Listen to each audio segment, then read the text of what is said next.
So hello guys, कैसे हैं आप सभी लोग। उम्मीद है अच्छे होंगे। और आज के वीडियो में हम बात करेंगे कल निफ्टी की एक्सपायरी है। तो कल आज की छुट्टी है, कल निफ्टी की एक्सपायरी में किस तरीके से कामकाज हो सकता है, किस तरीके का पैटर्न बनेगा, तो हम लोग यहाँ पे कॉल बाय करेंगे, या किस तरीके का पैटर्न बनेगा तो यहाँ पर हम लोग पुट बाय करेंगे।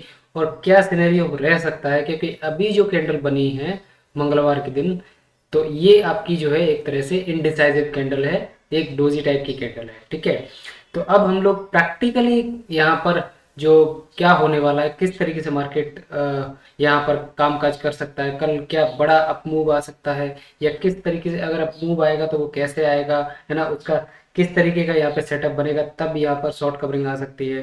वो सारी चीज़ हम लोग इस वीडियो में डिस्कस करेंगे, है ना। वो प्रैक्टिकली आपको समझाने की कोशिश करेंगे कि देखो इस तरीके से होता है तो ये इस तरीके से मोमेंटम होगा। ठीक है, तो वो सारी जो पॉसिबल सिनेरियो हैं, ये सारे के सारे फ्लैट मार्केट ओपन होगा, 50 पॉइंट गैप अप हो जाए या गैप डाउन हो जाए, उससे उसे हम लोग गैप अप गैप डाउन नहीं कंसिडर करेंगे। 50 पॉइंट के अंदर ये मार्केट 22,100 से लेके 22,200 के बीच में कहीं पे भी ओपन होता है तो हम उसको एज ए फ्लैट ओपनिंग यहाँ पे देखेंगे। ठीक है, तो चलिए फिर शुरू करते हैं।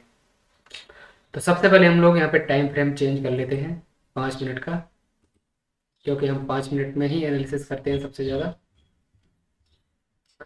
ओके गाइस, तो मान लेते हैं कि मार्केट यहाँ पे कहीं पे फ्लैट ओपन होता है। ठीक है, फ्लैट ओपन होने के बाद मार्केट में क्या आपको लगता है यहाँ से मार्केट, मान लो यहाँ पे कहीं पे ओपन होता है, यहीं पे कहीं पे ओपन होता है मार्केट, है ना, तो यहाँ से क्या आपको ऐसा लगता है कि यहाँ से मार्केट ऊपर की तरफ रॉकेट की तरह जा सकता है, या थोड़ा बहुत गैप अप भी हो जाता है 200 के आसपास, तो क्या यहाँ से ऊपर की तरफ हो सकता है? क्या इसमें अपसाइड की तरफ ट्रेड लेना सही रहेगा? बिल्कुल भी नहीं।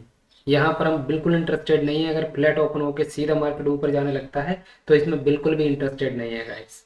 अच्छा, तो क्या यहाँ पर बड़ा वाला डाउनफॉल आ सकता है?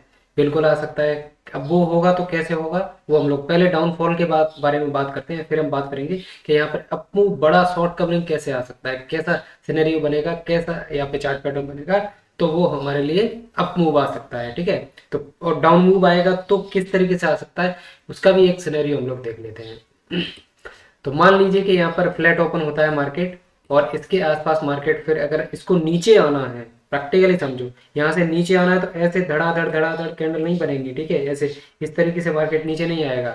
यहाँ से क्या होगा, अगर इसको प्रैक्टिकली नीचे आना है, ऊपर जाना ही नहीं है, तो यहाँ से ओपन होने के बाद में एक नीचे की तरफ देगा, फिर इस तरीके से बनाएगा, फिर इस तरीके से यहाँ पर ये इस तरीके से मार्केट करेगा यहाँ पर, और फिर धीरे धीरे धीरे 1-2 घंटे टाइम पास करेगा, उसके बाद एकदम से धड़ाधड़ ग्रीन रेड कैंडल बनती चली जाएगी। ये तो हो गया डाउन साइड का, अगर इस तरीके से होता है। अगर यहाँ से अब यहाँ पे हम लोग देखते हैं कि अगर यहाँ पर अपसाइड का मूव आ रहा है तो कैसे आएगा, चलो उसको भी देख लेते हैं।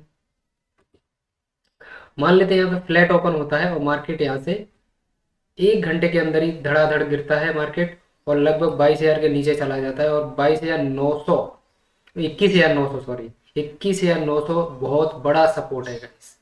तो यहाँ से मार्केट अगर 200-250 पॉइंट अगर मान लो मार्केट यहाँ से गिरता है लगातार, सुबह खुलते ही मार्केट लगभग 1 घंटे में पूरा मूव यहाँ पर डाउन मूव दे देता है। उसके बाद फिर यहाँ पर कंसोलिडेट करता है, मार्केट कंसोलिडेट करता है, ऊपर जाने की कोशिश करता है, फिर नीचे आता है, फिर ऊपर जाने की कोशिश करता है। इस तरीके से मार्केट यहाँ पे कंसोलिडेट करता है लगभग 1 आध घंटे तक, और फिर यहाँ से अप मूव देता है। तो यहाँ पर हम लोग फिर यहाँ पर अप मूव देख सकते हैं बड़ा वाला, इस तरीके से।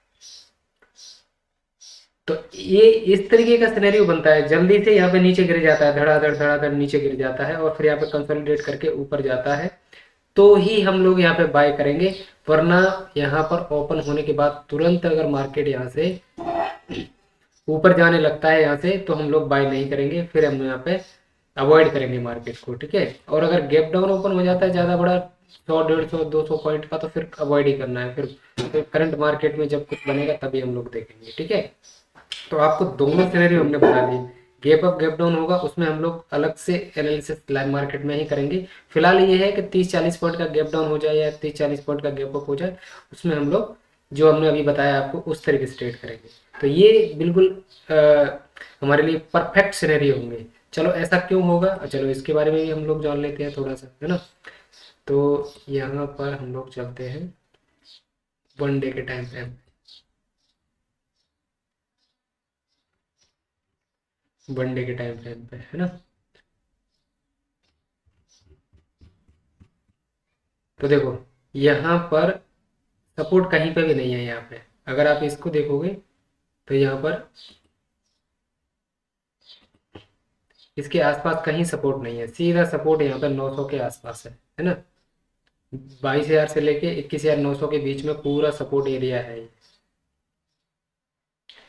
तो मार्केट यहाँ पर आना चाहिए गाइस।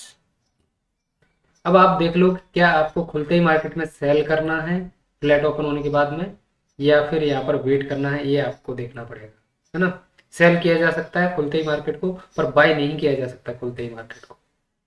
ये सबसे इंपॉर्टेंट पॉइंट है इस चीज इस एनालिसिस का।